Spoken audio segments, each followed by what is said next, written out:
E aí, doutor, me conta uma coisa. De uma forma muito, como posso dizer, mais popular, uma forma muito simples. O que é autismo? Bom, o autismo é mais um daqueles transtornos do neurodesenvolvimento que a gente estava falando. Então, é um problema que permeia o desenvolvimento do cérebro, como são feitas as conexões entre os neurônios, por exemplo. E ele tem algumas características principais que já foram definidas há mais ou menos um século atualmente, né? Apesar de que são ainda pouco conhecidas. Primeiro, são os problemas ligados ao desenvolvimento da linguagem, da fala. Então, nas crianças, normalmente é o motivo que leva o pai ao consultório. É aquele menino que aos 2, 3 anos não fala nada, vamos dizer, é o mais comum. E existem também dois outros grandes conjuntos de sintomas, são os comportamentos repetitivos, principalmente movimentos repetitivos, né, que a gente chama de estereotipias, interesses restritos e diferentes. Então pode acontecer, por exemplo, de um autista... Só pensar em dinossauro, como a minha filha. Exatamente. Só vive dinossauro 24 horas por dia. O colecionar chaveiro e aí vai. Coisas bem específicas e não gosta de muita coisa além daquilo. E existem alguns outros sintomas que são secundários, mas que são comuns da gente encontrar. Por exemplo, as hipersensibilidades sensoriais. Pode ser uma hipersensibilidade táctil, pode ser auditiva, pode ser visual, como é no caso do filho dela. Isso aí dá algumas consequências ligadas a essas hipersensibilidades. Normalmente, essa hipersensibilidade têxtil deixa aí as crianças intolerantes ao táctil, desculpe, deixa as crianças intolerantes ao toque, às vezes a etiqueta de camisa, ou algum tipo de textura como areia da praia, ou texturas também alimentares. Então vai ter aquela criança que não come comida dura, vai ter aquela que não gosta da mole, e não existe um padrão geral do que eles não gostam. Da pipoca que faz creque-creque, eles falam muito sobre a pipoca que faz creque-creque, gostam do gosto, mas o barulho incomoda. Isso, sensorialmente é muita coisa misturada ao se comer pipoca, né? Não. E a Simone falou também de um sintoma bem comum, que são as crises de descontrole. A gente usa muito um termo importado do inglês, que são crises de meltdown. Meltdown é o que acontece com os reatores nucleares quando eles atingem uma certa temperatura e que eles, segundo reza a lenda, eles vão penetrando a Terra até chegar no centro da Terra, né? Porque é uma reação que fica fora do controle. E é mais ou menos isso que acontece mesmo com os autistas. Então, não é simplesmente uma birra porque ele foi contrariado. Normalmente, ele já não tem um limiar realmente de frustração igual ao nosso. Mas é porque depois que aquela emoção chegou num certo nível, para parar ela é muito difícil. Ela pega uma inércia e muitas vezes tem que esperar, alguns pais têm que ficar com algum tipo de medicação SOS para os casos mais graves, mas é um outro sintoma comum. Existe muita também sobreposição entre sintomas do autismo com sintomas de outros transtornos da mente, outros desequilíbrios da mente. O mais comum, assim como é também o transtorno, um dos mais comuns da humanidade, é com ansiedade. Então tem muito autista que tem também comorbidade com ansiedade, com aquele outro problema que a gente falou mais cedo, déficit de atenção e hiperatividade. Existe muita sobreposição desses sintomas.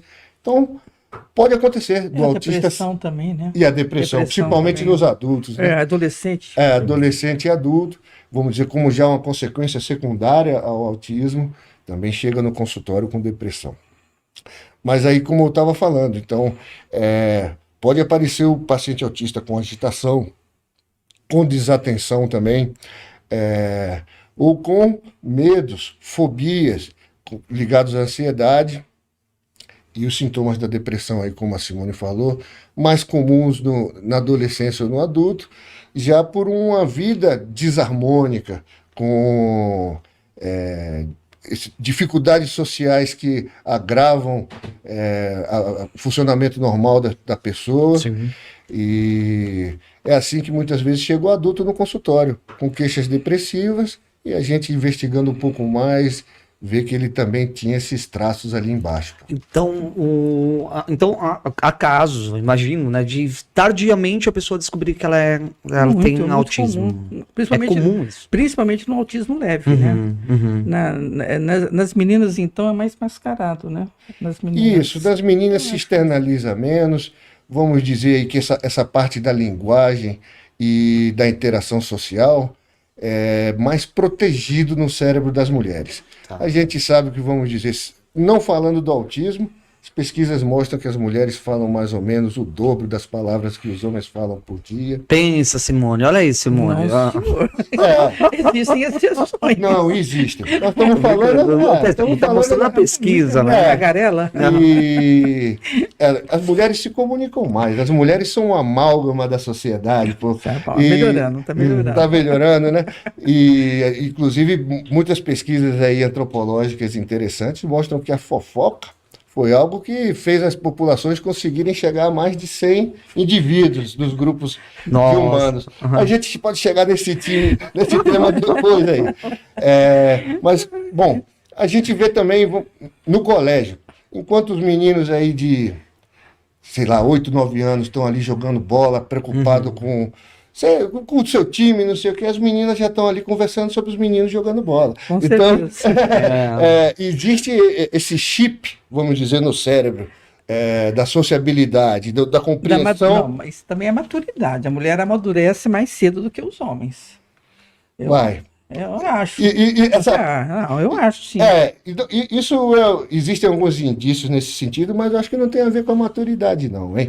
Isso aí tem a ver mesmo com programação evolutiva, né? E a natureza programou um pouco os sexos diferentes nesse sentido, e essa capacidade de interação social e comunicação com as mulheres vem mais protegido. É isso aí. Enquanto nos homens é um pouco mais vulnerável, então o autismo também nas mulheres é um autismo onde essas duas coisas ficam um pouco mais disfarçadas. A linguagem tem de ser mais próxima do normal e a interação social mais preservada. Então exige uma investigação mais detalhada e, é claro, o que a gente usa como regra geral para definir o que é um transtorno e o que não é o grau de sofrimento e prejuízo que aquilo trouxe na vida do indivíduo. Então, também chega pacientes que se identificam, às vezes, com o quadro do autismo, mas é uma pessoa que estudou, casou, trabalhou, teve filho, levou uma vida praticamente normal, mas eu sempre tive aquela dificuldade assim de entender o que o outro estava pensando. Bom, a pessoa tem uns certos traços, talvez, do autismo. Das piadas que não entende, né? Fica rindo sem saber o motivo. Porque o motivo. Ele tá rindo porque os outros estão rindo, mas ele não está entendendo nada. Isso. As metáforas. Quando a gente fala com o TEA, né? O transtorno do espectro do autismo, o autismo é um espectro, né? Quer dizer que ele tem níveis, é isso? De complexidade, digamos assim. Como que está classificado isso hoje? Olha, pode ter a classificação, claro, mas um autista jamais é igual ao outro. Meu Deus, eu vejo isso na minha própria casa, onde eu tenho o fogo e o gelo. O Gabriel é doce, é inocente, é amoroso, é carinhoso, é de agarrar, de beijar. Ele vê qualquer cena, ele fica sensibilizado, ele é muito... eu falo que ele é de outro planeta. E a Camila não, é o oposto. A Camila é mais durona, é mais seca, é do tipo, não chega muito perto, não quero saber de abraço dos outros. Ela tem uma certa dificuldade. Então, assim, mesmo os dois com o mesmo diagnóstico, eu vejo a grande diferença entre um autista e outro. Mas é claro que existem os níveis, que ele pode explicar melhor. Isso. Acho que o que a Simone quis ilustrar é que se colocou isso como espectro porque existem diferenças quantitativas e qualitativas. Então, entre um autista e outro vai ter diferenças no grau, mas também um pouco na qualidade das características que se reúnem naquele indivíduo. E, classicamente, né, a gente tinha uma divisão do autismo, primeiramente com a síndrome de Asperger. O Hans Asperger foi um dos pioneiros na descrição do quadro de autismo, e tem essa síndrome batizada aí na homenagem dele. E o autismo infantil, era o que se falava antigamente, o autismo atípico, e outros autismos que eram ligados a síndromes genéticas, né, como o X frágil, a síndrome de Rett. E tentou-se, mais recentemente, protocolar isso mais fácil. Principalmente a iniciativa aí do CID-11 e também aí do DSM-5, que são os manuais diagnósticos da psiquiatria. E hoje em dia se definiu 3 níveis básicos do autismo, nível 1, nível 2 e nível 3. Basicamente o leve, moderado e severo, digamos assim. E tenta-se colocar todos no transtorno do espectro do autismo, enquanto antes se separava um pouquinho, principalmente essa síndrome de Asperger. Vamos lá, a síndrome de Asperger, a gente diz que é o autista que desenvolve também a linguagem mais ou menos normal e que também tem menos dificuldades sociais. Que é o caso da minha filha. Tá. Que teve um desenvolvimento praticamente normal. Isso. O que hoje em dia talvez a gente chamasse de nível 1, né? E eu às vezes brinco que tem o caso 0,5, 0,5, um grau que é aquele que não teve tanto prejuízo, mas está cheio daqueles traços de autismo, e às vezes vale a pena alguma abordagem naquele indivíduo. O grau 2 são os graus que já tem um atraso claro no desenvolvimento da fala, mas a criança consegue ainda desenvolver essa fala até os 4, 6 anos. Foi o caso do meu filho. Isso, que é depois a gente pode falar sobre essas janelas do desenvolvimento da linguagem.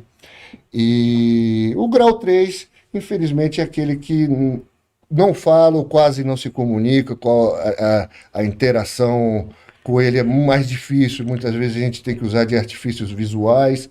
PECs. Isso. E, vamos dizer, eu resumi isso baseado no desenvolvimento da linguagem para ficar didático. Claro, tem a ver também com a gravidade dos outros sintomas, né? Legal. Geralmente tem deficiência intelectual, né? Junto, O nível 3. O Gabriel é o mais velho seu? Não, mais novo. Mais novo. 25. Quando você descobriu que ele era autista, qual foi a reação? Qual foi a sua primeira... A primeira vez que eu percebi que tinha algo errado foi quando eu coloquei ele dentro do berço para dormir, e eu fui para a sala, meu marido estava trabalhando, a minha filha estava na escola. Ele estava no berço, ele tinha o quê, gente? Olha, eu não lembro direito, mas assim, coisa de meses. E eu estava almoçando na sala, olhando para a televisão, quando eu olho no chão, assim, ele do meu lado. Eu lembro que o meu prato voou, eu gritei, falei, tem alguém aqui, tirou ele do berço. E eu corri no berço e eu vi, é uma pena que eu não tirei foto. Ele colocou travesseirinho, tinha um palhacinho, tinha um bucinho de pelo. Ele colocou tudo, subiu e pulou. Só que era carpete, então eu não ouvi o barulho nem nada por causa da televisão. Não chorou e foi engatinhando até a sala. Na hora eu falei, Jesus, enquanto a Camila ficou no berço até os 2 anos, ele tem meses e já está fazendo isso. Ali eu percebi que eu estava encrencada, que era um menino diferente. Sim. E começou dali. Aí aquele tanto de expulsão nas escolas. Coloca ele no colégio, que ele vai enturmar, que ele vai socializar, que ele vai acalmar. O problema do meu filho era hiperatividade e impulsividade. E não falava. Então, ele entrou na escola, um colégio com 1 ano e meio, mais ou menos, e com 1 ano e meio, usando fraldinha ainda, ele foi expulso. As freiras não aguentaram meu filho, então eu percebi que tinha algo. E aí começa a minha maratona, e os médicos falando que não tem nada, que é apenas uma criança muito agitada, e eu não, e os anos foram passando, eu aflita, desesperada, mas isso ele já estava fazendo fono, porque eu sabia, ele não estava falando. Até que um dia uma grande psiquiatra, que ela é do Rio de Janeiro, mas ela tinha um consultório aqui em São Paulo, diagnosticou o Gabriel como TDAH. Quando ela contou para mim, assim, com muito jeitinho, Aquilo para mim era tão comum, era tão normal, porque eu já tinha estudado, eu já sabia que ele era TDAH. Uhum. Então ela falou, achando que eu ia arrancar meus cabelos, eu falei, não, eu sei que ele tem TDAH, você está só confirmando, mas ele tem mais alguma coisa. E ela, não tem, não tem, não tem. E ela soltou aquela frase típica que eu sempre falo das minhas entrevistas: querida, eu sou médica. O que você é? Nossa. Você é apenas uma mãe. E eu estou te atestando que ele só tem o TDAH. Eu falei, não tem. Claro que anos depois, quando meu filho teve o diagnóstico, ela é minha amiga de Facebook, eu mandei o laudo para ela. Falei, não falei para você que ele tinha alguma coisa a mais? A gente sente, não tem explicação. É um sentimento de mãe. Eu sabia que tinha algo errado, que era muito, muito além do TDAH. Mas, repito, o TDAH fez um estrago 1 milhão de vezes pior na vida do meu filho do que o autismo. 1 milhão de vezes. E mesmo assim foi medicado desde os 5 anos, com terapia cognitiva comportamental. Naquela época eu não falava sobre o ABA, sobre a ABA ainda. É, recente. Então, ele fez a comportamental. Ele teve todo um aparato muito bom com médicos, mas até eu chegar no diagnóstico eu sofri bastante. Isso com recursos. Agora você imagina essas famílias que não tem, né? Que não tem, que é por isso que eu fundei já 2 associações Vamos falar sobre a isso. Inspirar e a AVA para tentar acudir, porque não está fácil. Se você ver a minha agenda, que o meu atendimento é totalmente gratuito. Eu estou com a agenda lotada. Imagino. Inclusive, sábado e domingo eu atendo. Nossa. São as famílias que trabalham e não conseguem durante a semana, então elas ficam me pedindo, eu não consigo resistir. Eu falo, tá bom, eu te atendo no sábado, eu te atendo no domingo, que é onde eu vou orientar, eu vou mostrar o caminho das pedras para essas famílias. Eu vou tentar. Entendi. É muito comum a gente ouvir as pessoas comentarem, né? Ah, tá parecendo mais autista. O que atribui isso? Os diagnósticos estão sendo mais eficazes, as pessoas estão tendo mais acesso a esse tipo de diagnóstico, enfim, os números começam a aparecer, por exemplo. Brevemente a gente vai ter os números do IBGE, né? Por exemplo, que não vai ter do IBGE. O IBGE não pode ser levado a sério. Então, mas quando... Tá muito incipiente a iniciativa deles, provavelmente vai ter que ser mais refinada em breve. Mas eu falo no sentido de que, por exemplo, há um movimento, vamos dizer, Sim. no sentido de as coisas estão aparecendo mais. Nós gostaríamos que isso estivesse aqui no Brasil, como tem nos Estados Unidos, né? Como saiu recentemente, lá a criança até 8 anos, 1 a cada 36 tem autismo. Sim. Então eles têm um trabalho sério, um estudo sério sobre isso. Aqui no Brasil, por exemplo, a pessoa passou na minha casa do IBGE, mas eu estava ocupado, eu não sei, alguma coisa nesse sentido, e ela foi embora. Não retornou. Não retornou. E só na minha casa tem 3. Então, quer dizer, meus 2 filhos e meu marido. Sim. Né? Então, sim. quer dizer, então, como acreditar no IBGE? Eles tentam, é verdade. Nós temos um grupo que a gente está tentando fazer com que saibamos quantos autistas existem aqui no Brasil, mas não tem, a gente não sabe, não tem ideia. Mas Simone, você acha que, por exemplo, de uma forma precisa a gente consegue fazer isso? Não, né? Eu acho que... a gente pode se mirar no exemplo dos Estados Unidos, se eles conseguem uma população tão grande quanto a nossa, não sei, mas acho que é parecido, não é? Eles têm 300 milhões, né? Nós estamos com 220 mais ou menos. Mas... E vai lá, eu não acredito que nós sejamos tão diferentes dele, porque tenhamos uma estatística que varie tanto, né? Isso também ela está falando aí dos dados do CDC, que é o Centro de Controle de Doenças lá dos Estados Unidos, e que eles têm progressivamente, as últimas publicações dele aí, desse dado da prevalência do autismo, tem dado sempre um pouquinho mais. E os últimos dados, inclusive, têm mostrado que aumentaram os diagnósticos nas minorias étnicas lá dos Estados Unidos e aumentaram os diagnósticos também nas meninas, que, vamos dizer assim, eram casos, principalmente lá onde não existe uma assistência pública organizada, né? Então as minorias étnicas tinham menos acesso e, vamos dizer assim, as meninas também eram menos levadas e, graças a Deus, aí, pelo um conjunto de fatores, mas principalmente informação, acredito eu, e uma melhora no acesso também para essas crianças, acabou elevando esse número da prevalência. Os profissionais também mais capacitados, né? Isso. Chegava um profissional e falava sobre autismo, ele ficava, né? Hoje tem mais profissionais capacitados que podem realmente diagnosticar uma criança com autismo. Então não tem essa coisa, já é moda, tem mais criança autista, não.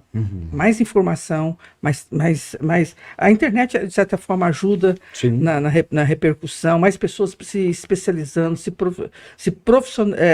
especializando mesmo na área, para que possa dar como ele mesmo, que é especialista na área, ele inclusive dá diagnóstico para crianças bem pequenininhas, que um outro psiquiatra não conseguiria, porque não é especialista. E é possível, pegando essa questão do diagnóstico ainda, doutor,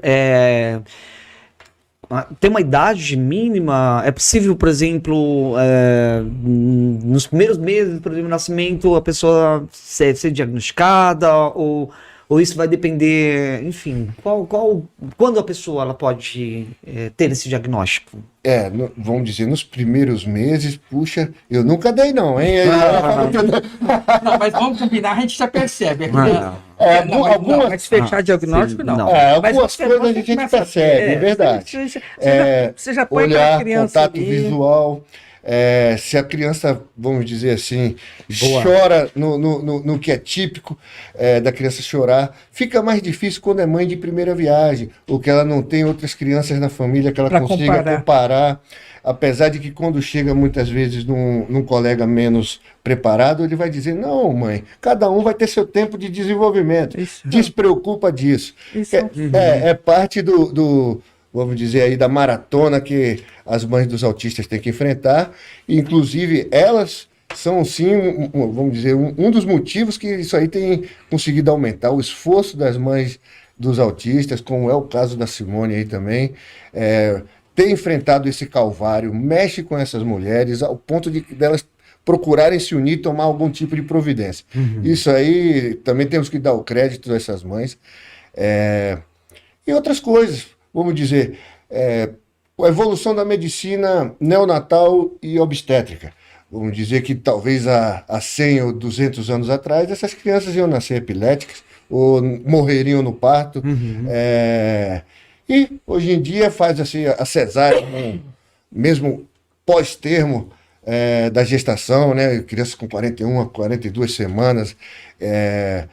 Nós temos oxigênio na sala de parto. Essas coisas podem também estar contribuindo para que essas doenças do neurodesenvolvimento mais brandas, entre aspas, acabem tendo mais importância atualmente. Porque essas crianças estão vingando, né? Estão vingando. Antigamente ficaram com paralisia cerebral. Um parto complicado. Exatamente. Falta de oxigênio. Então, esse é um dos fatores, a gente não sabe o quanto, mas também a gente acredita que o principal realmente é a maior informação, principalmente do profissional. Sim. Eu sou um caso desse. Vamos dizer, há 23 anos, quando eu me formei, não se falava em autismo. E retardo mental ainda era um termo usado para deficiência intelectual na época. E os autistas ainda eram um grupo minoritário, raro. Hoje não mexe com a mãe de autista, não. Isso vira uma bola de neve, a gente vira uma gangue. Não imagino. E sai para correndo atrás. Porque se não for assim, nós não temos direito a nada. Se a gente não brigar, não cai no nosso colo. De forma nenhuma. A pessoa, ela vê algumas características ali, né? No sentido mesmo de dar informação, né? Eu estou desconfiado que o meu filho tem um transtorno, né? E aí? Qual o caminho para essa mãe, né? Inicial, assim? O caminho mais rápido é ela procurar um psiquiatra que atenda a esses casos. Só que 90% da população não tem recursos para isso. Aí eles procuram o quê? CAPS. Uhum. CAPS é Que é um geralmente problema nessa questão do CAPS, CAPS né? ou é um clínico geral ou às vezes um neurologista. Uhum. E mesmo assim ele aparece tipo uma vez por semana. Bom, enfim, eu não sou a pessoa É. para falar. Gente, eu só queria falar o seguinte, não é um problema o CAPS, né? O CAPS é um serviço importante, né? Mas o que eu quero dizer é o seguinte, que para esse tipo de Especialista atendimento, não tem. para esse tipo de atendimento, inclusive movimentos, enfim, né? Que defende a ideia de que a pessoa, por exemplo, com com os transtornos, né? Não deve ser atendido junto no CAPS. no CAPS, né? No caso do TEA, por exemplo, ter um atendimento que fosse em outro lugar. O autismo precisa mesmo de um olhar diferenciado. E especializado. Uhum. E os especialistas não estão na rede pública, salvo raríssimas exceções. Uhum. Então você não vai encontrar isso numa UBS, num postinho. Eu acho isso injusto, é inglório. Então mas não acho justo também eu falar assim para a mãe, vai lá no CAPS. Eu não vou querer para ela o que eu não quis para meus filhos. Sim. Porque eu sei que os bons especialistas estão na rede particular. Tá. Aí que entra a associação para dar um apoio para essas famílias, para tentar colocar essas famílias em contato com os bons especialistas. E o doutor Daniel me ajuda bastante nisso. Que legal, me ajuda que bom, bastante que nisso. ótimo, que ótimo. É. Então, o psiquiatra, ele vai lá, ele diagnostica, o caminho mais curto para saber, então, para o diagnóstico é o psiquiatra. Sim. Uhum. Mesmo que seja na rede pública, né?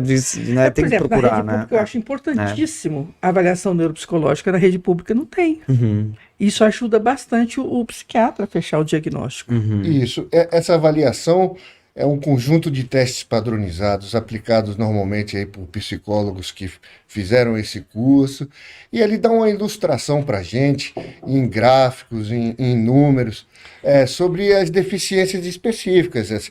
Então, tem teste de memória, teste de QI, teste de atenção, então é um teste muito interessante para se fazer, apesar de que, vamos dizer, não seria o essencial para o diagnóstico. Existem diagnósticos que são muito fáceis, muito clássicos, que a gente basta conversar e ver. Basta olhar. Basta olhar. Simone, então, quando ela me manda um caso, já está o diagnóstico fechado. É verdade. É fácil de diagnosticar. Até o andar da pessoa a gente já Exatamente. percebe. Essa história da hipersensibilidade, como eu falei, tem uns autistas que andam meio que na ponta do pé, ou que tem uma certa descoordenação motora. Robótica, um andar robótica. Exatamente. Robotizado, é fácil. E voltando lá à questão do SUS, eu posso ter 1 milhão de críticas ao SUS, Sim. mas já fui psiquiatra de CAPS e já fui psiquiatra da saúde da família, né? Uhum. Inclusive, quando eu fui psiquiatra da saúde da família, eu fiz uma vez uma visita domiciliar a uma paciente que chegou para mim como se fosse um caso de depressão, e eu diagnostiquei o autismo nessa visita domiciliar no SUS. Uhum. Esse foi um caso muito bonito que eu tive, inclusive, quem quiser procurar, eu apresentei esse caso aí naquele programa da Sandra Nemberg, qual é o nome? Como será? Como né? será? Como será? Uhum. E vamos dizer assim, também porque foi uma paciente nota 10, ela seguiu todas as recomendações, hoje em dia é uma pessoa independente, os pais moram no Piauí, ela mora aqui. Mas quem deu o Olha que diagnóstico dela de depressão? As agentes de saúde chegavam para mim e diziam, não, ela tem alguma Tem coisa... um importante. Isso. Ô, doutor, vamos fazer uma visita nessa menina aí. A gente marcou o dia, foi lá e eu consegui fazer isso. Mas isso é raro. Uhum. Não quero dizer que foi porque fui eu, mas eu não vejo isso acontecer muito, não vi isso acontecer no SUS. Uhum. Eu compreendo muito as dificuldades que os médicos da família têm em fazer esse diagnóstico, apesar de que seria uma porta de entrada muito interessante para essa população de baixo nível, que os médicos da família já conseguissem fazer um encaminhamento um pouco mais correto, e muitos já fazem. Mas, vamos dizer assim, é um médico que cuida de tudo, né? O médico da família ele cuida do avô, do pré-natal da gestante, então ele nem sempre tem essa informação exatamente, e parte talvez do que nossa associação vai fazer é ajudar com que profissionais tenham essa informação, porque isso faz uma diferença um pouco mais rápido. É claro que a população geral tem informação, é parte do nosso programa, do nosso objetivo, mas os profissionais terem essa informação primeiro melhor ainda, vamos ter um resultado mais rápido. Entendi. Se a prefeitura investisse na formação desses profissionais na rede pública, seria maravilhoso. É sobre isso eu lembro que numa das caminhadas, né? Acho que a terceira ou a segunda caminhada que a gente teve com o Bruno, né? Uma das reivindicações que havia sido feito pelo movimento de conscientização do autismo era justamente a capacitação dos profissionais de saúde, né, no atendimento. Foi naquele dia, né? Foi lá junto com o Bruno lá, né? Nós tivemos uma reunião com o Bruno Covas. E que na época ficou aquela coisa, né? A gente precisa fazer, né? Tinha lá o secretário da saúde, o secretário da educação, da assistência social na época, né? O secretário pegava assim a ficha e falava assim, aqui, ó. Nós atendemos, vamos supor, estou dando um exemplo, 3.000 crianças autistas no CAPES. E o Bruno falava assim para mim, não tá bom, não tá bom? Eu falei, não, gente, não, ele falava crianças, não falava autistas. Mas como saber se essas crianças têm autismo? Como conduzir um tratamento adequado, uma intervenção precoce? Eles não sabiam absolutamente nada. A criança chega lá com 3, 4 anos falando, é aquilo. Ah, mãezinha, isso é coisa... Porque é mimado demais, é filho único. Volta para casa, a mãe ouve o que quer ouvir, né? Sim. Que o filho dela não tem nada, ela fica tranquila, ela fica sossegada. E vai só postergando o problema, o que poderia ser corrigido ali com 1 ano e meio, 2 anos, aos 6, 7 anos vai estar muito mais complicado. Muito mais complicado. Aí sim vai precisar de mais especialistas ainda para tentar resolver. Aí não adianta colocar uma fono comum. Entendi. Tem que ser alguém realmente especializado em autismo que saiba o que está acontecendo com aquela criança. Então, assim, o meu problema não é a rede pública. É o governo municipal, estadual, não investir na formação de excelentes profissionais para saber lidar com isso daí. Na verdade, né? Se a gente chutar que a prevalência seja em volta dos 5%, o CDC, esse último dado que eu lhe falei, se aproximou dos 4%. Então eu diria que talvez esteja por volta de 5% a prevalência do autismo. Uma cidade de 15 milhões, não é 3.000 crianças, né? É muita gente. É muito mais. Inclusive, se a gente fosse atender todas essas crianças no CAPES, não ia conseguir. A gente precisa também de mais estrutura, né? E informação, então, não só para os profissionais, mas talvez para os políticos. É a nossa luta. Eles, quando eu chego assim, eles já falam, nem vem ela. Não, mas tem que ser, né? Eu acho que a gente não coloca isso na pauta. E foi uma pena, porque o Bruno estava começando a entender a coisa. Sim, né? E acabou. Aconteceu que ele ficou doente, né? Que ele ficou doente, mas eu percebi que ele estava. Que tinha despertado. Tinha sensibilidade para a questão, né? Se tivesse seguido. Mas aí começa a mudar, e aí o negócio morre, você tem que começar novamente. Nossa, eu não sei por quantos governos eu já passei tentando. Aí no fim a gente acaba. Não é desistindo, mas eu falo assim, deixa eu tentar fazer o que eles deveriam estar fazendo, né? Lembra que eu te falei que o pessoal da APAI, com aquela baita estrutura que tem a APAI, está mandando os autistas para mim, uma associação em que é apenas uma pessoa, sou eu. Então fico chocada com isso, e pego todas essas crianças e vou tentando aqui, tentando dali. Claro, a gente não consegue resolver tudo, mas... Até as demandas da PABB, né? Que eu encaminhei para você. Não, mas né? não é só você, não. Imagina. Um monte de gente tá precisa, né? Desse diagnóstico. Muita gente. Então, graças a Deus, eu conto com alguns profissionais que vestem a camisa, que entendem. Eu faço anamnese, eu vejo a situação daquela família, eu falo, Jesus, como é que ela sobrevive, sabe? 4, 5 crianças sobrevivendo com um único LOAS, o pai desempregado, a mãe não consegue trabalhar, com um LOAS. Como é que consegue? Eu não consigo entender isso. E depois eu ainda vou falar para ela, escuta, vai lá no médico especialista, que custa lá R$1.000. Não dá. Então eu preciso de parcerias, entende?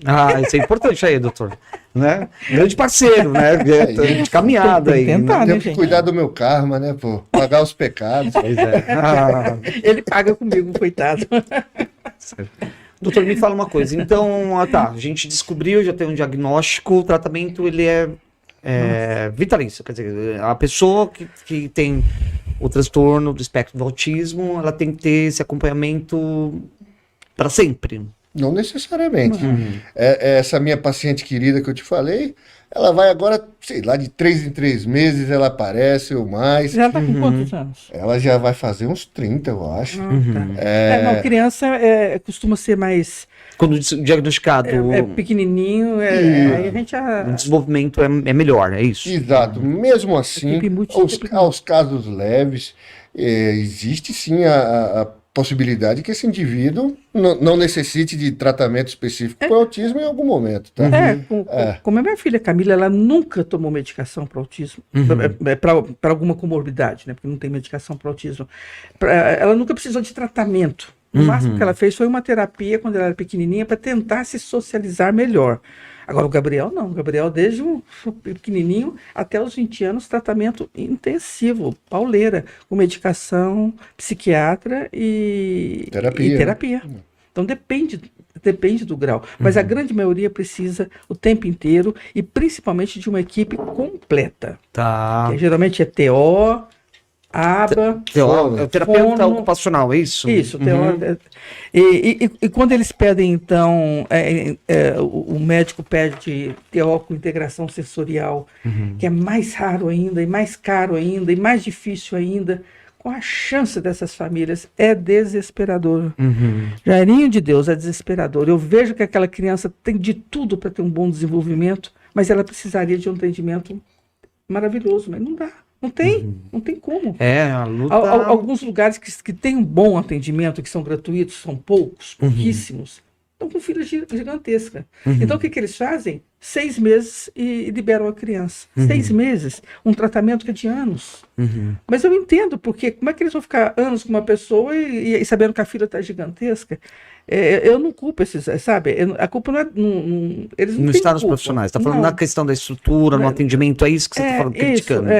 Que deveria ter mais, mais, abrir mais. E pelo contrário, fecham cada vez mais.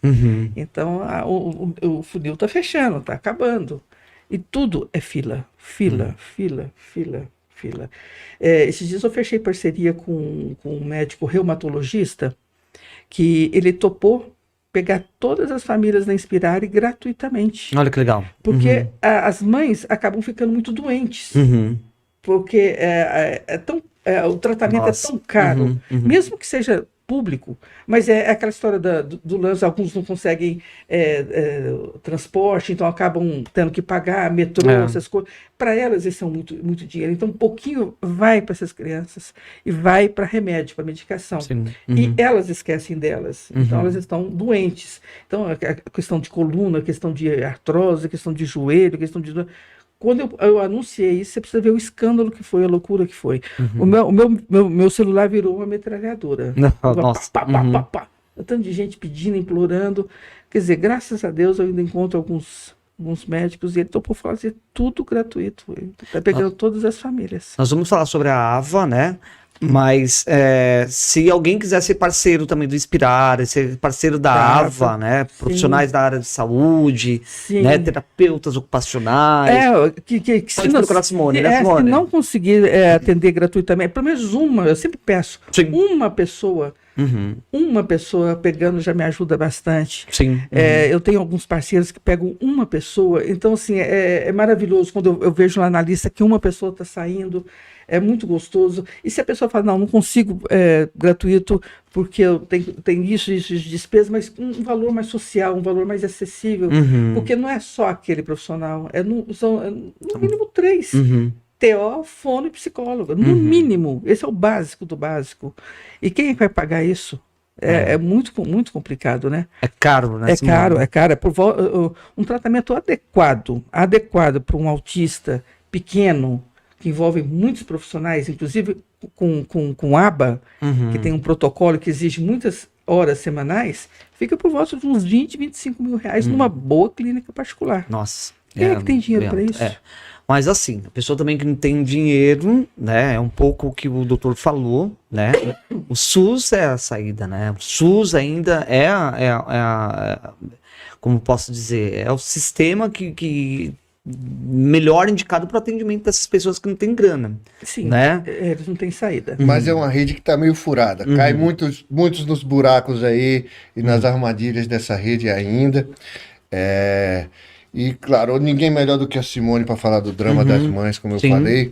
Mas existe um custo social enorme. Sim. Porque os pais param de trabalhar, algumas vezes, principalmente as mães.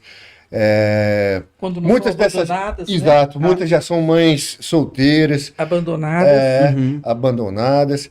E Porque engraçado isso, né? Eu não sei por quê, mas os homens acham que a deficiência você que me deu um filho com deficiência, eu vou cair fora. Então, assim, Como se tivesse eles ali não têm culpa nenhuma. culpa. Não é questão de culpa, mas assim, na visão de muitos homens, muitos, a culpa é da mulher. Então eles abandonam essa mulher com essa criança autista e o que já estava difícil para ela ficou 1 milhão de vezes mais difícil. Lógico que fica. imagina só. Eu conheci uma rede de mulheres, mães, né, que se encontram aí numa estação, né, de metrô para fazer troca de remédios, fralda geriátrica, como fala, cesta básica, porque não tem atendimento. Não, Né? Isso eu acho Beleza. muito importante, mas o remédio eu tenho medo. Isso eu não faria. Não, mas Mas assim, a porque, fralda, porque legal. a questão que assim, não é também trocar, né? A questão é que Toma esse tarja preta. na rede, na rede, Complicado. está faltando, por exemplo, remédio na rede pública, né? Por exemplo, no posto de saúde. Ou acabou o meu remédio. Aí o filho toma o mesmo, Isso. então É ele uma está nessa situação troca. que não é ideal, mas é empurrada pela carência. né? Exatamente. Eu tenho muito receio disso. A Inspirar às vezes fala assim, Não estão aqui incentivando, viu, gente? Porque, né, a Inspirar às vezes a mãe procurar fala assim, olha, médico, procurar... comprei né? aqui umas 4 caixas e não vou usar. Pode dar para as mães inspirarem. Não. Eu não pego de jeito nenhum. Porque se acontece alguma coisa com aquela criança, foi a Simone que deu. Ela é Pois médica por acaso? Então, de jeito nenhum, isso eu não pego. A única coisa que eu não pego é medicação. Agora, troca de cadeira de roda, de fralda, de roupa, vamos. Aqueles leites que são caros, sabe? Sim. Porque a criança tem a seletividade alimentar. Então, o bebê, por exemplo, o meu marido bebezinho, ele só foi alimentado com leite de égua. Foi o Olha único leite que ele aceitou beber. Olha só. Porque quando ele era bebezinho, porque a seletividade alimentar do autista é muito sério, é uma coisa muito sério. E alguns estudos mostram também que existe uma maior incidência dentro da população de autismo das intolerâncias alimentares, como lactose, glúten, né? E também encarece. Quando a pessoa ainda dá esse azar extra, né? Encarece muito mais. E não é uma situação que vai melhorar em 2 anos. Até essa mãe conseguir um caminho, uma creche que ela consiga deixar essa criança. Que, aliás, é um problema geral em São Paulo, no Brasil, mas particularmente pior para os autistas, porque pode acontecer como aconteceu com o filho da Simone. Vai para uma escola e esse menino aqui não é o lugar dele. Vai para onde? Eu fiquei pulando de colégio em colégio, mas e creche, né? É uma coisa mais regional. E nós, graças a Deus, melhoramos muito a inclusão dos autistas nas escolas. Talvez até, digamos que temos perdido a mão, porque eu acho que existe sim um espaço para a escola especializada e que esse espaço ficou muito esquecido e reduzido com esse afã de se incluir todo mundo na mesma sala de aula. Pensamos igualzinho. Eu sou defensora ferrenha de escola especializada. Sim. Porque foi o único que mas deu aí conta como do que meu fica, filho. por exemplo, quando a gente tem escola especializada, estou falando porque eu quero aprender também. Né? Quando a gente fala de escola especializada, a gente não está segregando? Então, por exemplo, o colégio que o meu filho estudou era um colégio regular, mas com sala especial. E quando ele chegou naquela sala especial, porque ele sempre só estudou em colégios regulares, ele olhou aquelas outras crianças da idade dele, ele chegou para mim com o maior sorriso, que eu fiquei já apreensiva, eu falei, o que será que ele vai dizer para mim? Gente, eu nunca esqueci, ele me disse essa frase, mãe, existem outros como eu. Uhum. Agora eu posso ser feliz. Uhum. Ele usou essa frase, porque em todos os colégios ele era muito diferente. Entendi. Então, Agora, todo por exemplo, mundo na minha apontava o dedo época, pra Simone, ele. na minha época, quando eu estudei na maior parte da minha vida em escola pública, e tinha essa sala especial. Né? E sala especial, por exemplo, era uma forma de poder segregar, além das pessoas com deficiência, né? Mas hoje não tem Também essa todos escola. os indisciplinados da É, escola. Tinha Não, essa coisa meio como um hoje é mais castigo, sala né? de recurso para crianças que têm alguma dificuldade de aprendizagem, mas não é uma sala especial na escola pública. Eu acho que não. Que Eu não não tô falando existe. na minha época, na Ah, minha tá, época, tá? Agora, existem casos. Tinha lá as pessoas com Se eu deficiência. pegasse a minha filha e levasse para uma escola especializada, eu tenho certeza que haveria um sofrimento dela. Sim. Uhum. Porque ela conseguiu se adaptar num colégio regular. Uhum. Então, ela está numa escola especializada, ela ia falar, epa, o que eu estou fazendo aqui? Uhum. Então, existem casos e casos. Eu Sim. eu não acho que tem que colocar na escola regular, Entendi. nem na escola especializada. É Uhum. cada caso. Um caso. Deixa eu dar um exemplo bem Por fácil favor. de se entender isso Aham. aí, como é meio complicado essa inclusão. É comum que os autistas sejam mais ingênuos, até por essa dificuldade de interação social.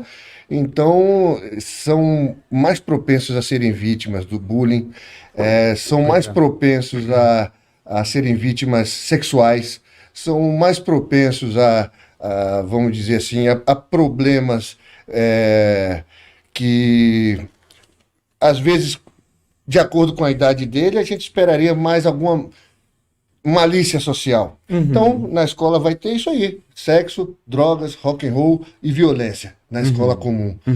Talvez simplesmente incluir esse indivíduo aí que não tem essa capacidade ainda para viver nesse ambiente só pelo afã da inclusão, talvez a gente esteja agindo negativamente. Precipitadamente. Isso. não Então, concordo, não. eu sou a favor de que o ensino seja o mais individualizado possível e que seja, e para as necessidades especiais, que sejam dadas atenções especiais. E a gente falou aqui das outras organizações que eu participei, a Associação Mensa, hoje em dia aí com o presidente Rodrigo Sawaia, que é de superdotados. Superdotados tem também. Ele tem um QI altíssimo, é tão alto que ele está num. Como é que chama aquilo lá? Essa Associação Mensa. Poucas eu fui pessoas presidente entram. dessa associação. Pô. Você tem que provar um QI altíssimo para entrar lá dentro. E a gente não tem muita coisa para superdotado no Brasil. Essa educação de superdotado também é negligenciada. A gente está pensando no lado de cada curva, mas o lado de lá também é incluído a força e também tem necessidade especial, e que, na minha opinião, deveria ter uma atenção especial. E existem ainda os casos da dupla excepcionalidade, como você falou. Esse instituto hoje em dia está com a Cláudia Hakim, né? Ela é ótima. Ela é ótima. E são os casos justamente dos indivíduos com alto QI, mas com um transtorno que, vamos dizer assim, mental. Então, alto QI, autismo, alto QI, TDAH, é possível acontecer, apesar de que o mais comum nesses dois transtornos é que o indivíduo tem realmente um déficit cognitivo, uma certa déficit de inteligência, né? Só por uma curiosidade aqui, por exemplo, uma pessoa que tem um QI evoluído, mais avançado, como vocês falaram, mais alto, né? Necessariamente ela não é. Tem um mito que fala, o autista ele tem no nível 3, como o senhor colocou, né? Mas tem aquele cara no nível 1, quer dizer, o que eu quero dizer é o seguinte: o autismo ele não está associado A um gênio. A gênios. Não necessariamente. Não. Ao gênio, isso. Existe uma pesquisa Superdotado, né? recente de genética que mostra que os indivíduos realmente fora da curva, eles têm, primeiro, uma ausência de genes que diminuam o QI. Não existem muitos genes identificados que a elevação de QI. E que esses indivíduos, então, existe uma ausência dos 300 genes que diminuiriam o QI e alguns genes espalhados, polvilhados, de genes de autismo. Óbvio que se passar na mão nesse polvilho, começa a aparecer mais problema, mas essa é uma pesquisa interessante que mostra isso. Mas o que a gente encontra no geral, como eu falei, é uma associação, inclusive, negativa com a inteligência. E existem os casos de savantismo. savant, vem aí do francês, né, de sabedoria, e alguns São matemáticos maravilhosos, Isso. mas desajeitados não, socialmente. não amarram o sapato, por exemplo. Uhum. Não sei se vocês lembram daquele filme Rain Man com Tom Sim. Cruise, é mais ou menos da nossa época. Uhum. Sim. E é o Dustin Hoffman e o Tom Cruise, que o Dustin Hoffman decora a lista de telefone, ele leva para o cassino para ele decorar as cartas, mas o Dustin Hoffman não sabia amarrar o sapato. Muito bem feita a atuação dele naquele filme, inclusive. E isso acontece. Existem indícios de que no autismo existe uma desinibição do filtro entre as informações de baixo nível no nosso cérebro na atenção da nossa consciência. Então, experiências foram feitas, por exemplo, com numerosidade. Numerosidade é aquele cara que ele consegue, vamos dizer, se a gente derruba uma caixa de fósforo aqui, ele diz em poucos segundos quantos palitos tem ali. Essa capacidade foi induzida em indivíduos normais, usando o aparelho de estimulação magnética, e se conseguiu inibir essa área cerebral, induzir algumas dessas capacidades de savantismo, inclusive, em indivíduos normais. Mas então, o indício que essas experiências mostram é que existe um certo filtro do que é informação de baixo nível, porque a gente precisa realmente saber.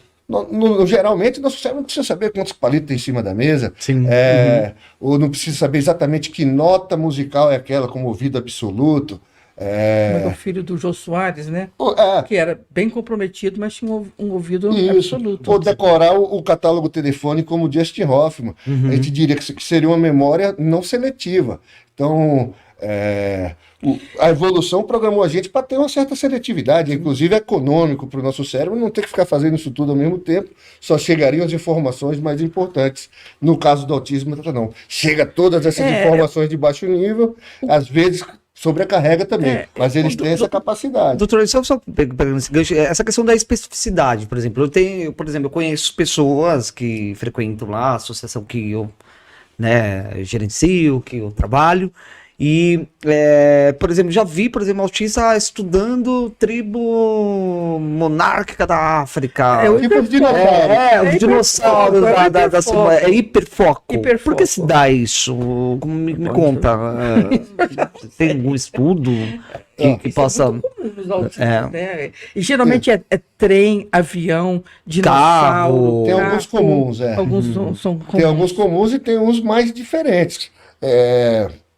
Eu conheço você conhece a malha férrea de São Paulo, Não, isso de é Nova comum, York, isso é comum, não sei o que. isso é comum. Nossa. Esses são os comuns. São né? comuns, E, bom, isso aí a gente não tem uma explicação ainda científica que possa agradar a todos. A gente já sabe que existe essa diferenciação dos interesses dos autistas já desde cedo. Então é comum uma criança autista receber um brinquedo e brincar com a caixa. Ou então ele recebe um carro para andar no chão, ele fica rodando aquela rodinha do carro, mas ele não brinca com o carro como deveria ser. Então já existe algo que mexe com esses interesses. Uma outra coisa, a Simone chegou a mencionar um pouco, que é a hiperliteralidade, ou também o fato do autista ser mais concreto. Então, essa capacidade, às vezes, de abstrair 1, 2, 3 vezes dentro da cabeça é mais complicado para eles. Meu filho é muito assim. Eu tenho que Isso. tomar cuidado com o que eu falo, porque ele acredita no pé da letra mesmo. Nossa. Isso. Você fala, estou muito cansado, eu vou morrer de cansaço, ele já Ele vai começa acreditar que ele você começa vai... a entrar em pavor, porque acha que eu vou morrer de cansaço. Mas são expressões, ele tem uma interpretação bem literal mesmo. Isso. Acontece mais também no cérebro do masculino. Acho que eu já li um livro sobre isso, falando que o cérebro masculino é mais concreto, então eles têm mais. Talvez seja por isso que acontece mais o autismo nos meninos do que nas meninas. Uma vez eu li um livro É a hipótese sobre aí do Simon Baron Cohen, que é um dos grandes nomes aí do autismo em inglês, que fala que a teoria dele é que o autista é o cérebro extremamente masculino. Eu também acho. E, inclusive, ele deriva disso aí de algumas hipóteses antropológicas, né? Mas voltando lá ao que eu estava falando dos interesses, então as outras coisas do autismo, às vezes a hipersensibilidade sensorial, já mexe com isso. Então, o autismo não vai ser um cara que vai colecionar coisas barulhentas. Não vai colecionar, vamos dizer, luzes Apito. muito brilhantes. Ou coisas que sejam feitas de areia, ou as coisas que justamente mexem com a sensibilidade dele. Então, isso já restringe também um pouco.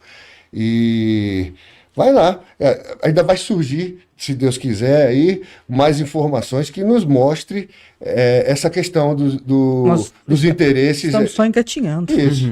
Só Mas engatinhando. esse é um padrão que a gente encontra comum, mas também não sabe explicar 100%. A questão que você estava falando da superdotação, tem muita mãe que chega para mim, e eu tenho lá na minha anamnese, com que idade seu filho aprendeu a ler?